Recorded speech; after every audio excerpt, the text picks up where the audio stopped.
अस्सलाम वालेकुम नाजरीन, वेलकम करती हूँ आप लोगों को इस वीडियो में। तमाम इकसाम के वीज़ों के हामिल अफराद को ओमान में दाखिले की इजाज़त दे दी गई है।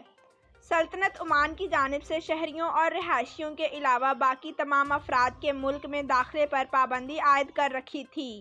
ताहम अब ओमानी हकाम की जानिब से जुमे के रोज़ ऐलान किया गया है कि वो 7 अप्रैल को लगाई गई पाबंदियां ख़त्म करने जा रहे हैं। टाइम्स ऑफ ओमान के मुताबिक अब तमाम इकसाम के वीज़ों के हामिल अफराद को मुल्क में दाखिल होने की इजाज़त होगी। ओमानी सिविल एविएशन अथॉरिटी की जानिब से ऐलान किया गया है कि मुताल्लिका हकाम के साथ मुशावरत के मुताबिक साबिक सर्कुलर को अपडेट कर दिया गया है, लिहाजा अब तमाम इकसाम के वीज़ों के हामिल अफराद को सल्तनत में दाखिले की इजाज़त होगी। ख्याल रहे कि इससे पहले सल्तनत ओमान की जानिब से 7 अप्रैल को ऐलान किया गया था कि सल्तनत में सिर्फ ओमानी रिहायशियों और शहरियों के अलावा दीगर अफराद के दाखिले पर पाबंदी होगी। जी तो नाजरीन, वीडियो देखने का शुक्रिया। हमारे चैनल पर न्यू हैं तो चैनल को सब्सक्राइब करें, लाइक करें और बेल को प्रेस कर दें।